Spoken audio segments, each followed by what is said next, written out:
here in Nebraska, as well as information about Lake McConaughy and the Kingsley Dam. So if we start over here,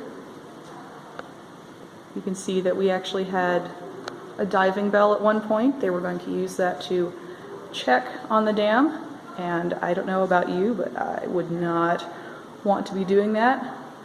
To go all the way down to the bottom, it's about 160 feet under, and I'm just a little too claustrophobic, I think. Let's take a look inside.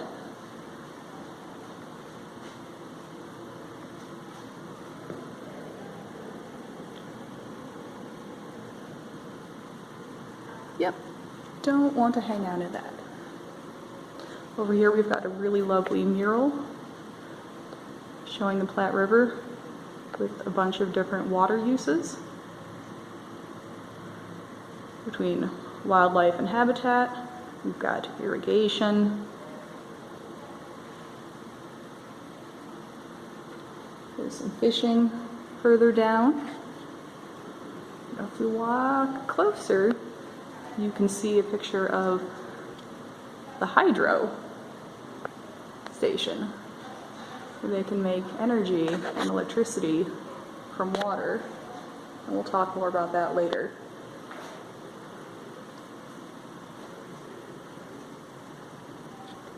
We'll start over here on our left.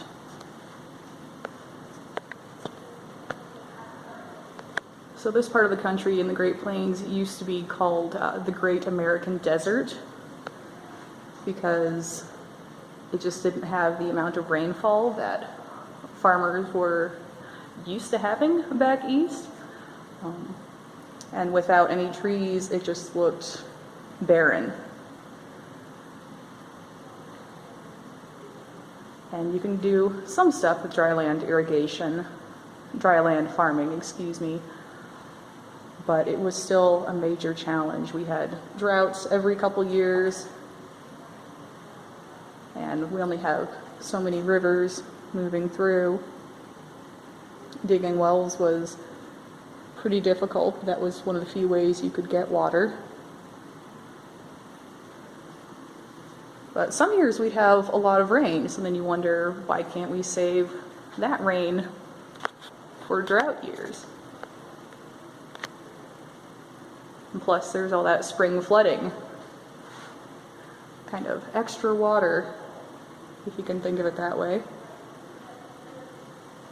Here's another good map showing the differences in rainfall. Let's see. You can see where that crosses over. Right over here.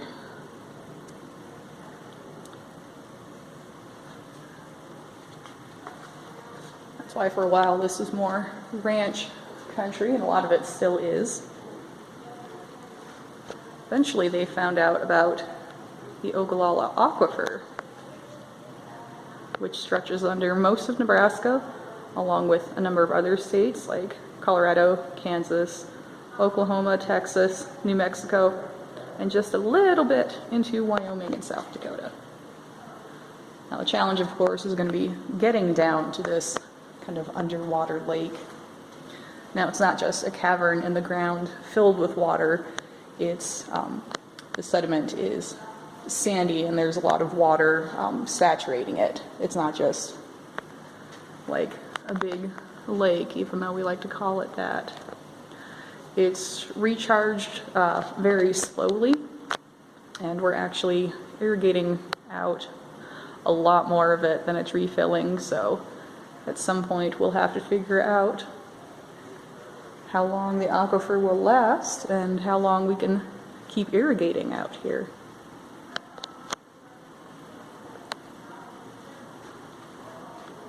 The sandhills is one of the best places for it to recharge, just because it's easier for the water to percolate down, again, through the sands, down into the water table. It's nice and porous. In order to get down to that water, you've got to drill down quite a ways. So you can see we have this top layer here, usual kind of rocky dirt ground. We've got the top of the water table here. Further down. More rocks, a little bit of water, but not much until we get down to the middle layer.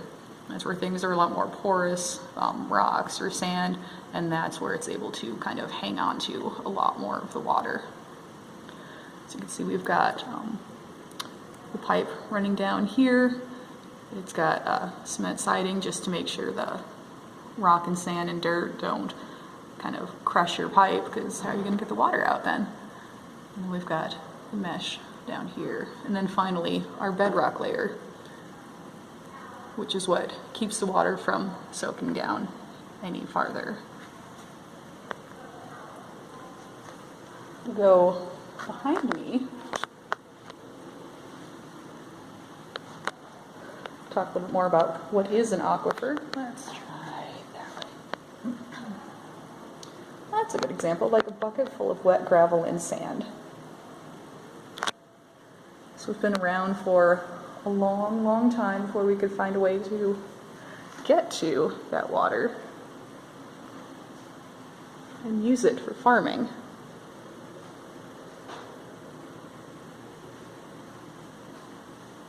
Go down here and watch a short little video about building a dam.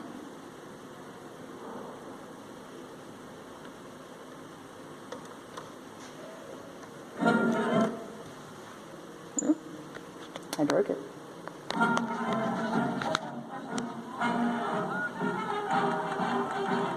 It was hailed as the greatest single event in the history of Nebraska.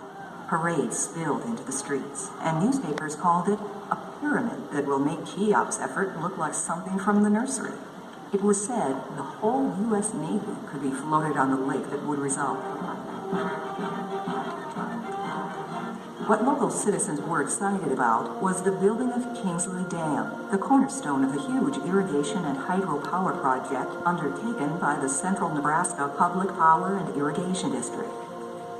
Named for George P. Kingsley, a banker from Minden and an early influential advocate of irrigation development in the Platte Valley, the dam's construction was funded by a grant and loan from the Federal Public Works Administration. The site for Kingsley Dam on the North Platte River was chosen in 1935. The relative narrowness of the river valley at this location and the high adjacent bluffs were important, but the deciding factor was the gruel clay base that would anchor the dam and provide a nearly impermeable underlayer for the reservoir behind it. In order to launch the largest construction project in the history of Nebraska, a special railroad spur was built to transport vast amounts of lumber and steel to the remote location. A new 56-mile transmission line provided electric power. A concrete mixing plant became the center of a construction site more than a mile wide and 5 miles long. At the peak of construction, 1,000 laborers worked on the dam, including as many as 300 who lived in a camp on site. In mid-1937, huge drag lines and earth scrapers exposed the clay base along the center line of the dam across the valley. But the first major task was to build the outlet structures and spillway basin routing the river under the dam. In a deep trench near the South Bluffs, a 185-foot tall control tower with motorized gates was erected to regulate the normal flow of water from the reservoir. Next to it rose a 101-foot diameter emergency outlet that, because of its flower-shaped intake tube, became known as the Morning Glory. The mammoth steel-reinforced concrete structures were completed in December of 1938. An upstream dike then diverted the river from its natural channel to flow through the giant outlet tubes. By this time, a steam-powered gantry had driven steel sheets as deep as 160 feet into the gruel clay along the dam's center line. Once the anchor wall crossed the old riverbed, the dam itself could be constructed. Engineers decided not to haul the huge amounts of earth needed by conventional means. Instead, Kingsley became the second largest hydraulic fill dam in the world. In the spring of 1939, huge electric-powered dredges were assembled, one above and one below the site, to supply the sand and gravel for either dam face. Large cutter heads bored into the river bottom, and pumps sucked a mixture of gravel and water through 30-inch pipes. This slurry was deposited at regular intervals across the 3-mile valley floor. Time and again, as the sloping fill dried out and hardened, the pipes and supporting trestles were dismantled and reassembled on the rising earthen mounds. A third pipe down the center line deposited an impermeable core of lusk clay dug from the south bluffs and hauled to a pumping station. While dredging deepened the upstream reservoir, the borrow pit below the dam created Lake Ogallala. By the end of 1940, the dredging was complete, and trucks and earth movers finished the top of the 162-foot-high dam. To guard its inner slope from eroding wave action, a layer of interlocking concrete blocks was added. When this protection proved inadequate, crushed rock was shipped from Wyoming to provide the riprap protection currently in place. On February 8, 1941, the switch was thrown to lower the control gate and fill Lake McConaughy Reservoir to a maximum depth of 142 feet at the base of the dam. And on July 22, Kingsley Dam was officially dedicated.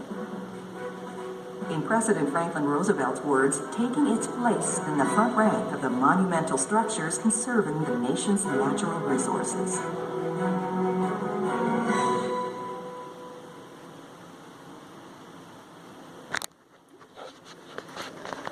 So it was a really neat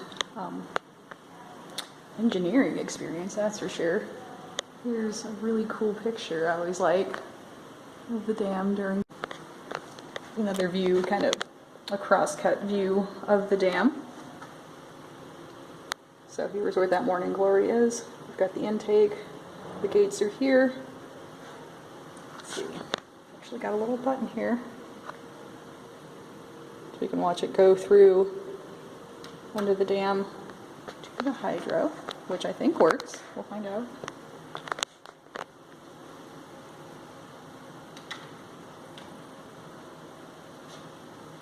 Nope, guess not. Must not have turned that on today. But it will come underneath here. Oops.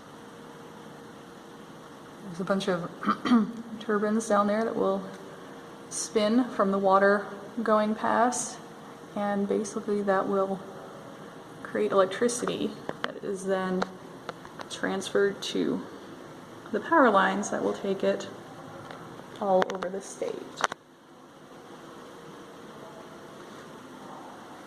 Now there's a lot of other power district facilities and irrigation canals around because they can kind of work in tandem.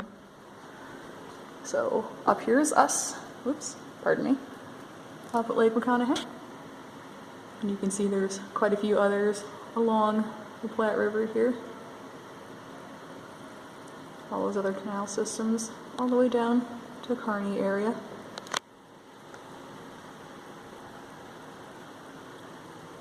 Here's another view of the hydro. During the summer, a lot of times they'll kind of spray out that water. It helps aerate it because since you're taking water down from the bottom of Lake McConaughy, there's not a lot of oxygen in it, which won't be very good for the fish over in Lake Ogallala. So this kind of mixes some air back into the water, helps out with that.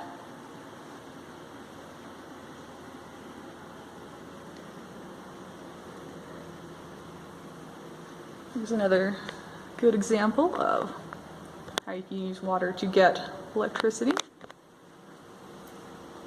Let's see if I can move the cursor over.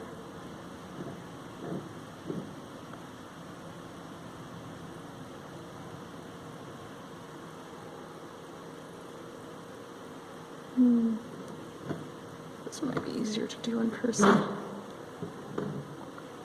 Yeah, we're not going to worry about that.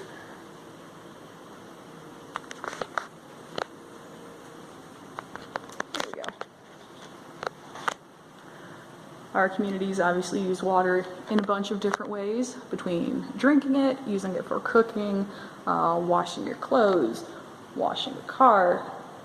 We use water to make a bunch of things as well in manufacturing and growing crops and watering your livestock and your pets. So, let's see. Most of us use groundwater, but we do have a lot of surface water as well. We do have to be careful about just how much water we use, because as you can see, the average American uses about 75 gallons a day, most of which is actually used in the bathroom every time you flush a toilet. Which is 5 gallons with each flush. Think about, you know how much a gallon of milk is, just dumping out 5 of those every time. And of course, watering the lawns and everything else. A lot of that can be kind of cleaned up and used later with treatment plants. Some of that water is going to disappear through evaporation, and then you might get some runoff as well. So we have to do what we can to conserve our water and clean up what we do have. I've got to make sure not to dump oil and other fluids and chemicals out of your car. Got to be careful in the fall, because that can clog up the storm drains.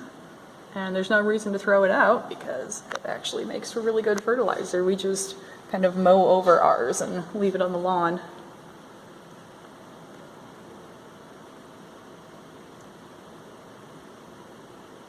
So these are some of the different things we can do to help conserve water. No point in watering your lawn in the middle of the day. Everything's going to evaporate. Green thumbs down. Got to be careful with the pesticides and things you use, because that will end up in the runoff, which ends up moving from your lawn into the water system. And of course, litter, which can get swept into the storm drains.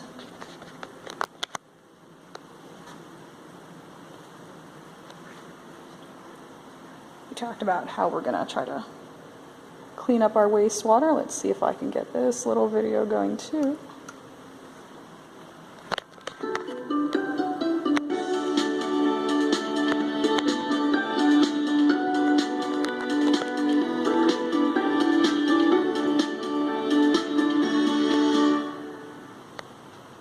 Water.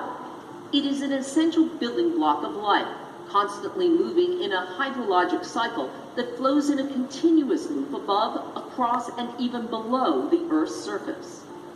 But water is also constantly moving through another cycle, the human water cycle, which powers our homes, hydrates our bodies, irrigates our crops, and processes our waste. The tight connection between water, food, and energy also makes them dependent on one another. Our increasing need for these 3 vital resources is forcing us to rethink how we manage and use our water supply. Water is a challenge because there's so much uncertainty. The hydrologic cycle is highly variable. Societies come to depend on a reliable supply of water in almost everything that we do. So if that's disrupted in any way, there are big social and economic consequences. With funding from the National Science Foundation, scientists and engineers such as Greg Chiracklis at the University of North Carolina at Chapel Hill are researching new sustainable ways to meet our water needs, studying each connection in the human water cycle to gain more knowledge about the interconnections among water, food, and energy. If we have an understanding of all of those factors, we can put together the types of rules and the types of what we would call management systems that will allow people to make better decisions. The water needed to produce our food and energy typically comes from freshwater sources such as rivers, lakes, and underground aquifers. In order to make it safe for drinking, most water must be transported through a water treatment plant to remove contaminants, or in the case of salty water, through a desalination process. Orlando Cornell at the University of North Carolina at Chapel Hill is improving water purification technology called high-pressure membranes, which are able to remove contaminants as small as 1,000th the diameter of a single strand of human hair. We as humans need water for our daily survival.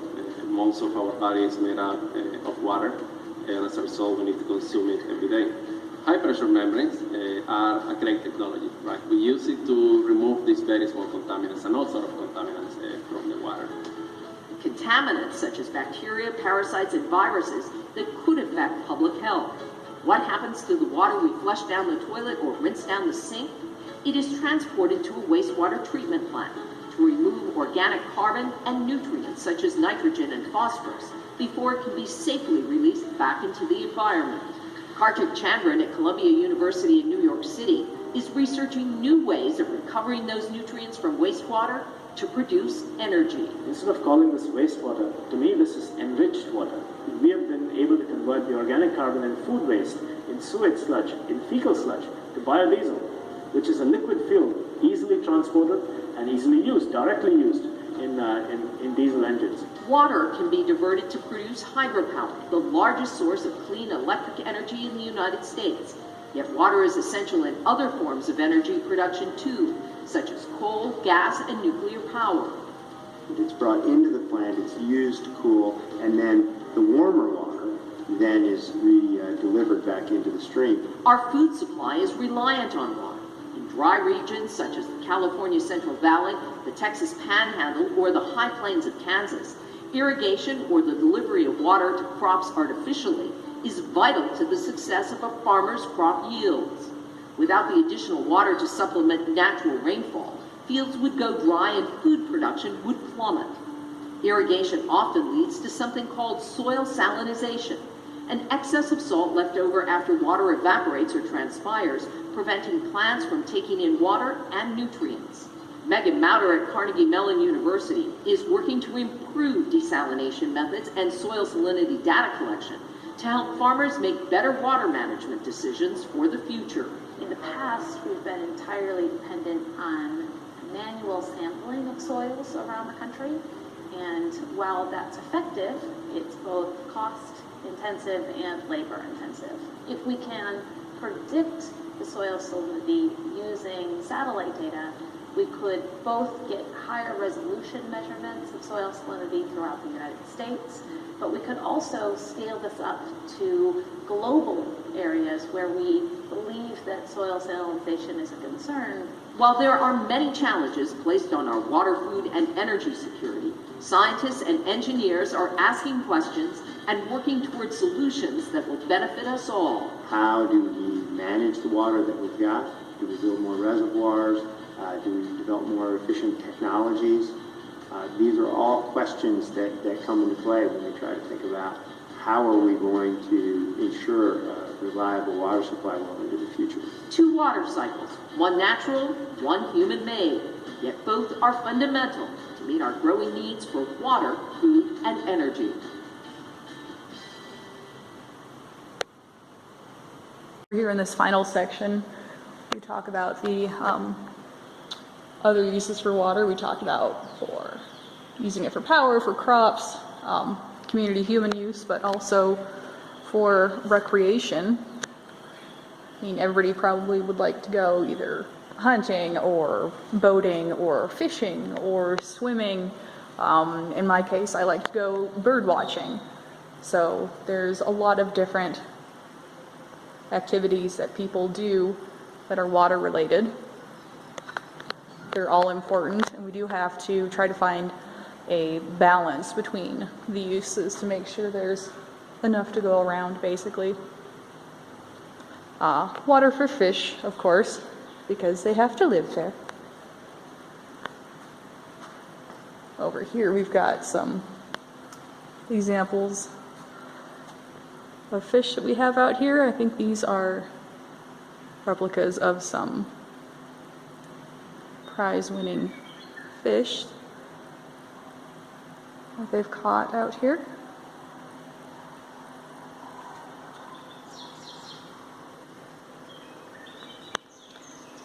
Apparently some people even go spear fishing in the clear waters here, which is something I hadn't thought about. My favorite part is back here in the corner, showing a lot of the different wildlife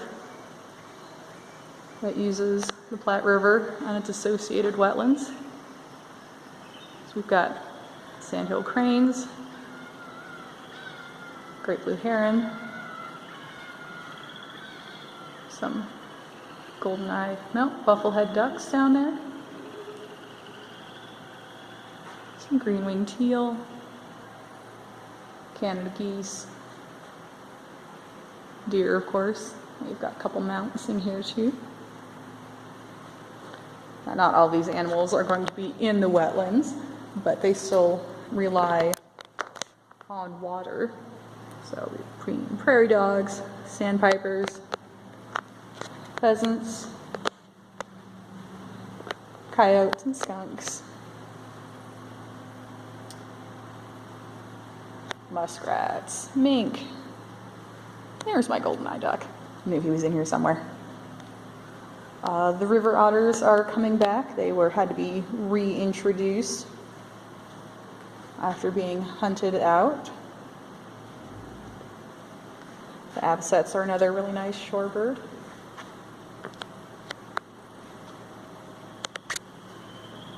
Over here on this side talks more about the irrigation that's been done out here and just how much yield has improved over the years with the different improvements that we've made in how we irrigate.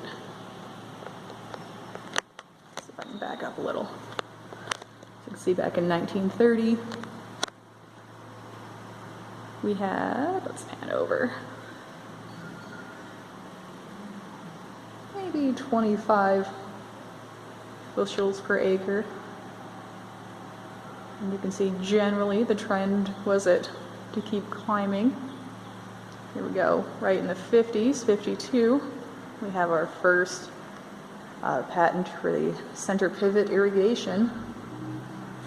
Before that, they used what was called like flood irrigation. They'd have trenches going down and kind of canals through the fields. They lost a lot of water through evaporation. It wasn't very efficient. Our center pivots have been modified from spraying the water kind of up in the air, which again lost quite a bit to irrigation. Now there's been ones where they drop the nozzle down closer to the crops, or there's even some that are more of a drip line. So more efficient all the time. And you can see our yields have practically exploded from what they used to be not even 100 years ago.